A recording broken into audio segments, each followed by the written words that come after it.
Kata Imam Ibnu Asakir. Ibnu Asakir ini seorang ahli sejarah. Dia menulis sejarah kota Damaskus yang saya tahu sekitar 70 jilid.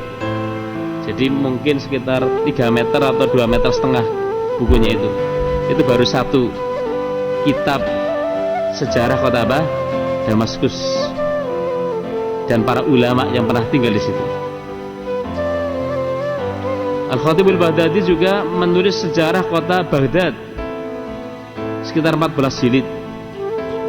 Para ulama, para tokoh yang pernah masuk di situ disebutkan sejarahnya.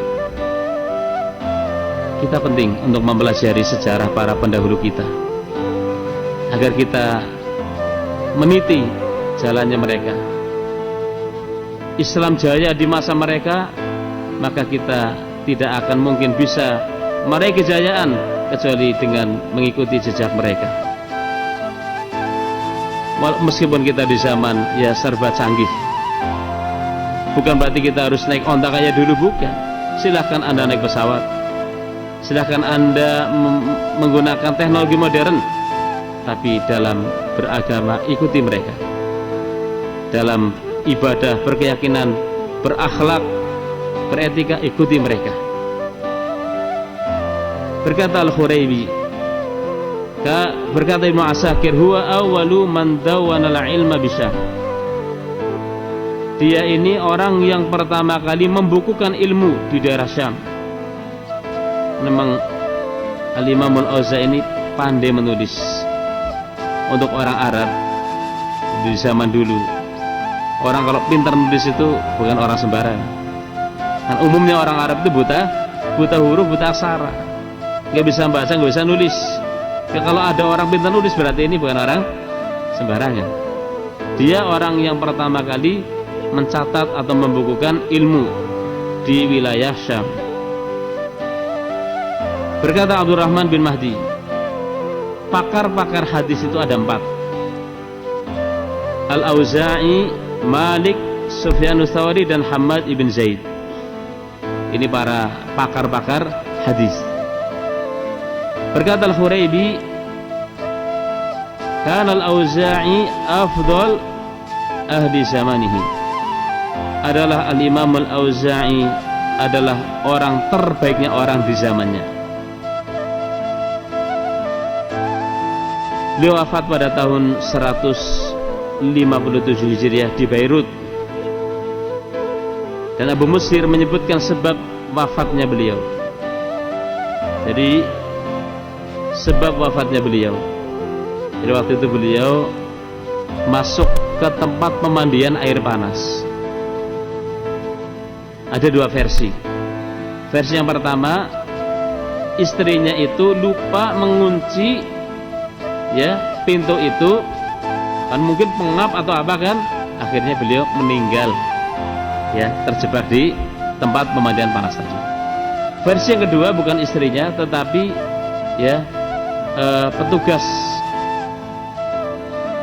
yang bertugas di tempat pemandian air yang panas tadi ya, lupa mengunci, kemudian dia terjebak di tempat pemandian panas tadi, kemudian meninggal.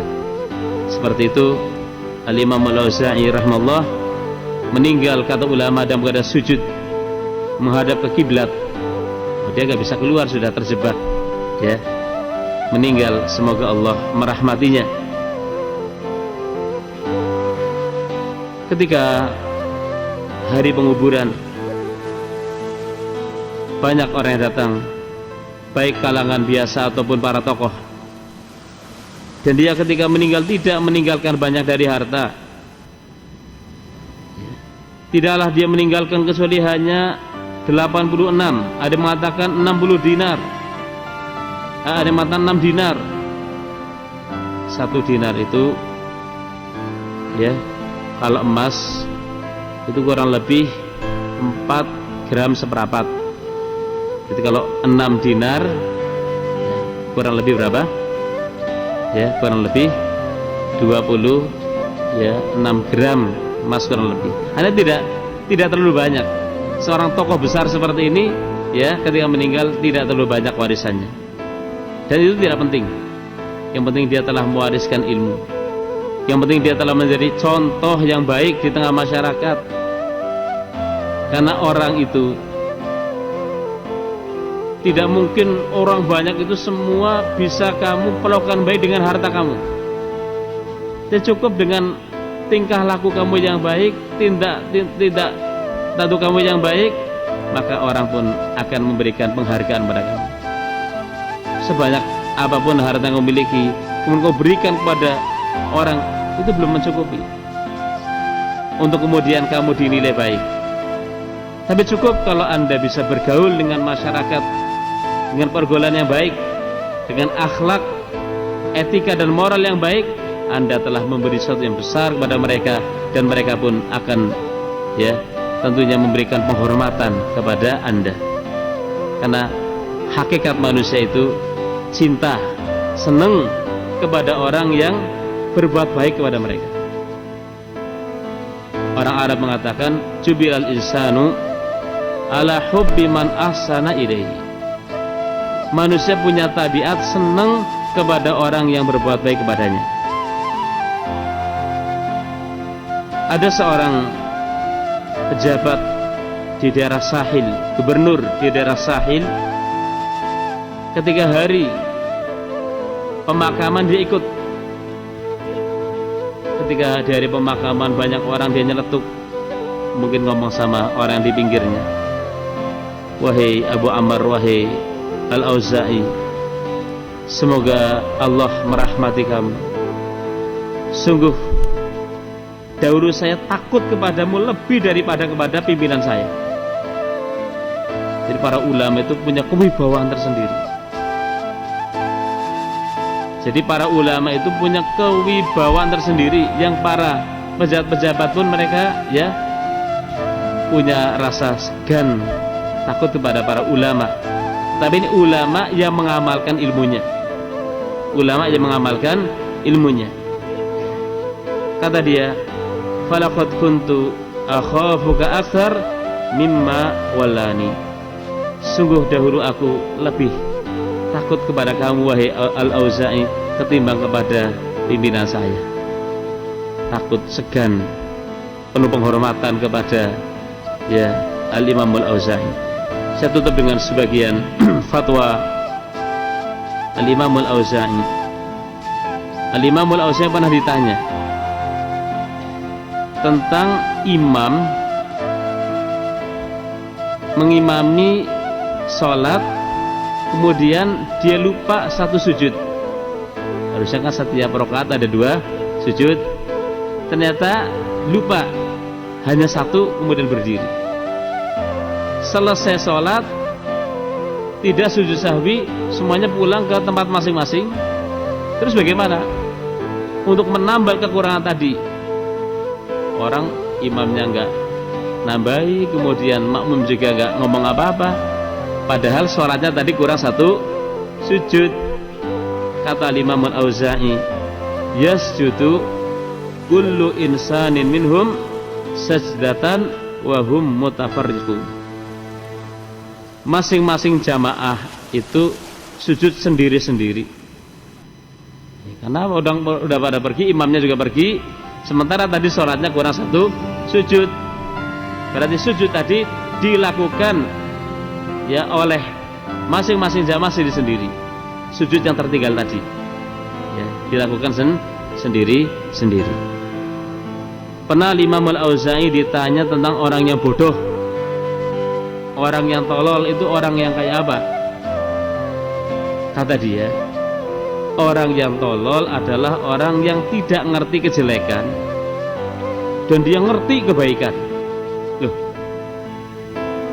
kalau orang dia ngerti kebaikan tapi tidak ngerti kejelekan dikatakan tolol, lalu bagaimana orang yang nggak ngerti jelek dari yang baik?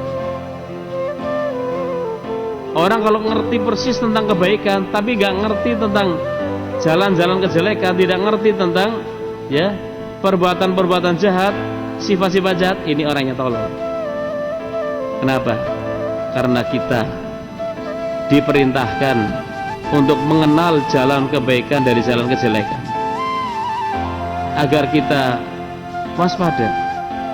Jalan kebaikan kita ikuti, jalan kejelekan kita waspadai. Dahulu seorang penyair mengatakan, "Araftu syarra la li syarr, lakin litawaqi. Man la ya'rifu syarra minal khair yaqa'u fi." Saya mengenal kejelekan bukan untuk saya lakukan, tapi dalam rangka untuk jaga-jaga. Orang yang tidak tahu jelek dari yang buruk akan terjatuh ke dalam kejelekan. Jadi kita perlu mengenal sifat-sifat orang kafir apa saja, sifat orang-orang munafik apa saja, supaya kita waspada. Jangan sampai sifat itu ada pada kita. Makanya Allah di awal surat Al-Baqarah menyebutkan 3 golongan. Golongan yang pertama adalah golongan orang yang bertakwa. Disebutkan mereka percaya dengan yang gaib, mendirikan sholat, ya, percaya dengan Alkitab, memberikan zakat. Golongan yang kedua adalah golongan orang kafir, yang mereka itu kayak binatang, punya telinga tapi enggak digunakan untuk mendengar, punya mata tidak untuk melihat kebenaran, ya. Mereka bisu, nasihat apapun enggak mempan. Kemudian yang ketiga adalah kelompok munafik, disebutkan. Jadi kita di samping mengenal jalannya orang yang baik, kita juga mengenal jalannya orang-orang yang jelek untuk kita waspadai. Allah SWT mengatakan, "Wa kadzalika nufassilul ayat wal yastabina sabilul mujrimin." Seperti itulah kami jelaskan ayat-ayat dan agar gamblang jelas jalannya orang-orang yang durhaka, supaya kita waspada, jauh darinya. Mungkin ini yang bisa saya sampaikan. Semoga Allah melimpahkan rahmat dan ampunan kepada Imam Al-Auza'i rahimahullah yang telah menorehkan